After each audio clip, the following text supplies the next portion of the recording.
Election commission میں فہرست جمع نہ کرانے والی جماعت مخصوص نشستوں کی اہل نہیں۔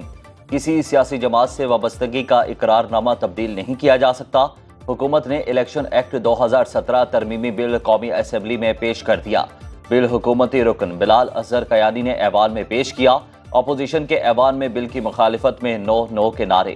اسپیکر قومی اسمبلی ایاز صادق نے بل متعلقہ قائمہ کمیٹی کو بھجوا دیا۔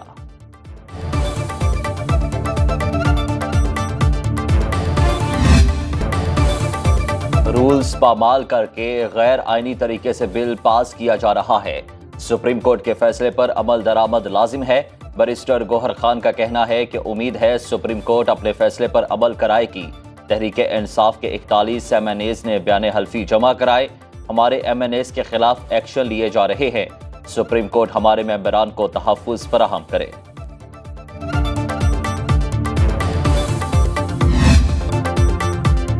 قانون سازی کے ذریعے پارلیمان کسی بھی عدالتی فیصلے میں تبدیلی کر سکتی ہے۔ عدالتیں آئین کی تشریح کر سکتی ہیں، عدالتوں کو آئین دوبارہ لکھنے کا اختیار نہیں۔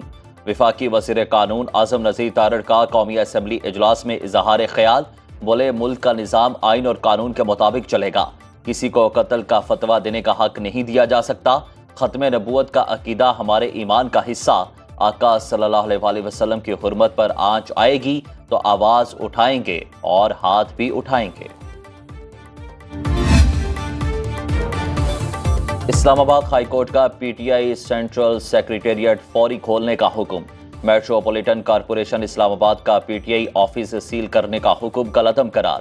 تحریک انصاف کو بلڈنگ میں آگ سے بچاؤ کے حفاظتی انتظامات کی بھی ہدایت۔ فیصلے کے مطابق چھت پر فائر پمپ، الگ سے پانی کا ٹینک، مینول الارم سسٹم لگایا جائے گا۔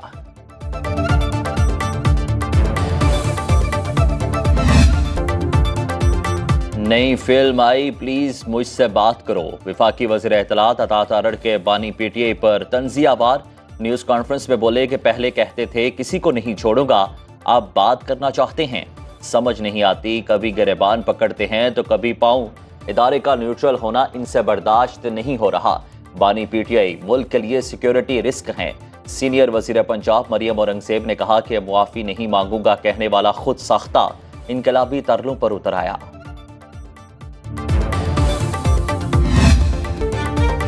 مانسون بارشیں تباہی مچانے لگیں۔ مختلف واقعات میں 18 افراد جاں بحق، متعدد زخمی۔ درہ آدم خیل میں گھر کے تہہ خانے میں بارش کا پانی بھرنے سے 11 افراد ڈوب گئے۔ مانسہرہ میں ماں بیٹا سیلابی ریلے میں بہہ گئے۔ لوئر دیر میں مکان پر تودا گرنے سے 2 بھائی چل بسے۔ فیصل آباد میں گودام کی چھت گرنے سے 2 خواتین جاں بحق، 3 زخمی۔ نواب شاہ میں آسمانی بجلی گرنے سے نوجوان جاں بحق۔ بلوچستان کے برساتی نالوں میں طغیانی۔ کوئٹہ میں سیلابی ریلے سے نوکبت بند ٹوٹ گیا۔ ناران کاغان میں سینکڑوں سیاح پھنس گئے۔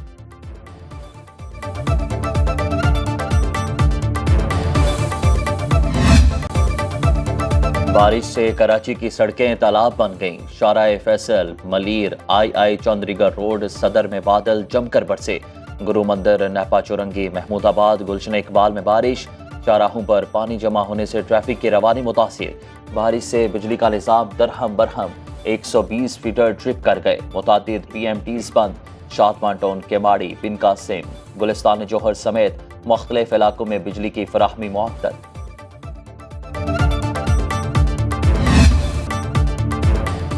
مہنگائی اور ٹیکسوں کے خلاف جماعت اسلامی کا لیاقت باغ راولپنڈی میں دھرنا چھٹے روز میں داخل۔ حافظ نعیم الرحمان کی آج چاروں گورنر ہاؤسز کے باہر دھرنوں کی کال۔ خطاب میں کہا کہ حکومتی کمیٹی سے آج 3 بجے مذاکرات ہوں گے۔ مطالبات نہ مانے تو دھرنا حکومت گراؤ تحریک میں بدل دیں گے۔ کسی بھی وقت اسلام آباد کی طرف مارچ کا اعلان کر سکتے ہیں۔ کوئی کنٹینر ہمارا راستہ نہیں روک سکتا۔ جماعت اسلامی نے 25 اگست تک دھرنے کے انتظامات کو حتمی شکل دے دی۔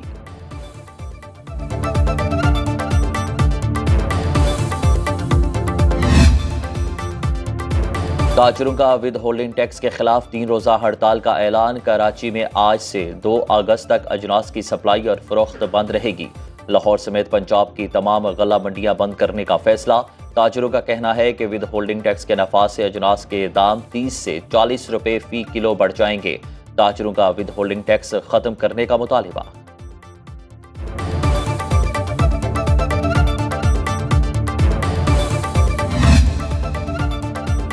ہر چیز IMF پر نہیں ڈال سکتے، ریٹیلرز پر ٹیکس نہ لگا تو ہر بار تنخواہ دار طبقے پر ہی ٹیکس لگے گا۔ وفاقی وزیر خزانہ محمد اورنگزیب کا کراچی چیمبر آف کامرس میں خطاب، کہا کہ شرح سود میں مزید کمی کی گنجائش موجود ہے، ریٹیلرز، بلڈرز سمیت ہر شعبے کو معیشت میں اپنا حصہ ڈالنا پڑے گا۔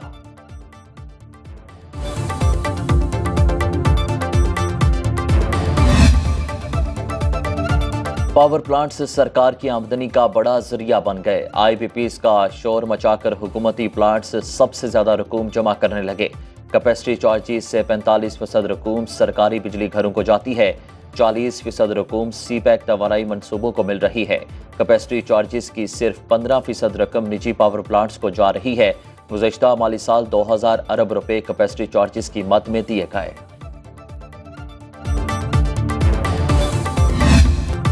تحریک انصاف نے IPPs سے مہنگے معاہدوں کا ذمہ دار نون لیگ کو قرار دے دیا۔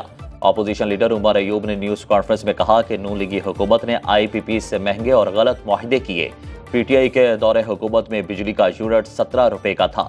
شبلی فراز بولے کہ حکومت کی ناقص پالیسیوں سے معیشت کا برا حال ہو چکا، بجلی کے بلوں سے لوگ خودکشیوں پر مجبور ہیں۔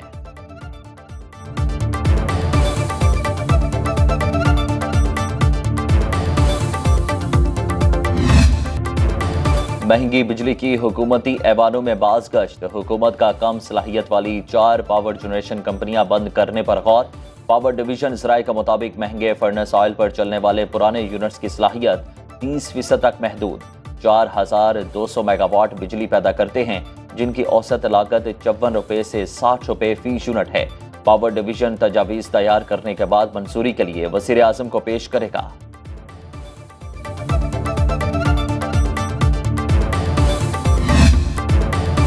پاکستان میں خطے کی سب سے مہنگی بجلی کاروبار ٹھپ، بجلی اور گیس کی بڑھتی قیمتوں سے صنعتی یونٹ بند ہونے لگے۔ صنعت کاروں نے IPPs کو کیپیسٹی کی بنیاد پر ادائیگیوں کی صورتحال کی وجہ قرار دے دیا۔ شعبہ توانائی کے ماہرین کا کہنا ہے کہ بجلی کی فی یونٹ قیمت 27 روپے تک نہ آئی تو انڈسٹری چلانا ممکن نہیں۔ حکومت اپنے زیر انتظام چلنے والے کارخانوں سے کم قیمت پر بجلی لے سکتی ہے۔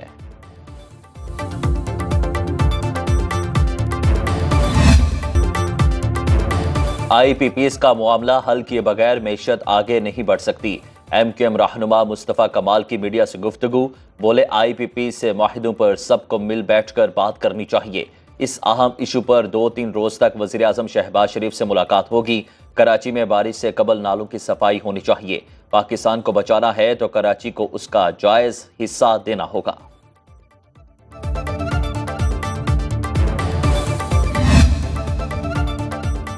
کراچی سے پشاور تک مہنگی بجلی بھی غائب، لوڈ شیڈنگ اور پانی کی قلت سے شہری بلبلا اٹھے۔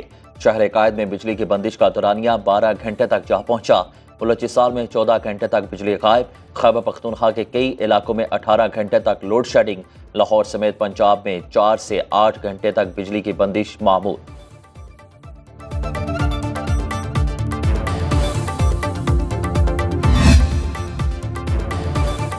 پنجاب میں 450 کلومیٹر طویل 3 نئے روڈ کوریڈور کا آغاز، وزیر اعلیٰ مریم نواز نے خصوصی اجلاس میں منظوری دی۔ ساہیوال سے چیتا وطنی اور رجانہ سے لیا تک 2 رویہ سڑک بنائی جائے گی۔ دیپال پور سے وہاڑی تک سنگل روڈ کو 2 رویہ سڑک میں بدلا جائے گا۔ شورکوٹ جنگ چراغ والی تک نئی 2 رویہ سڑک بنائی جائے گی۔ 210 ارب روپے کی لاگت سے تینوں پروجیکٹ دسمبر 2025 تک مکمل ہوں گے۔ پنجاب کابینہ نے درجن سے زائد ترقیاتی اور فلاحی منصوبوں کی منظوری دے دی۔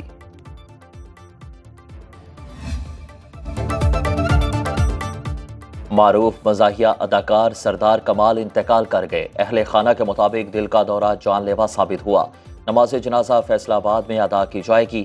سردار کمال نے متعدد فلموں اور اسٹیج ڈراموں میں اداکاری کے جوہر دکھائے۔ سردار کمال سنو نیوز کے پروگرام مستیاں کا بھی حصہ رہے۔ زندگی کا آخری انٹرویو بھی سنو نیوز کو دیا۔ 1 اگست کو نشر ہوگا۔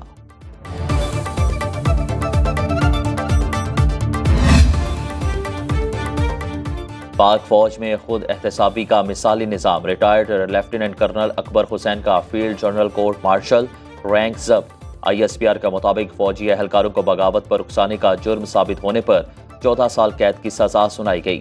اس سے پہلے عادل راجہ اور حیدر رضا مہدی کو بھی بغاوت پر اکسانے کا جرم ثابت ہونے پر سزائیں سنائی جا چکی ہیں۔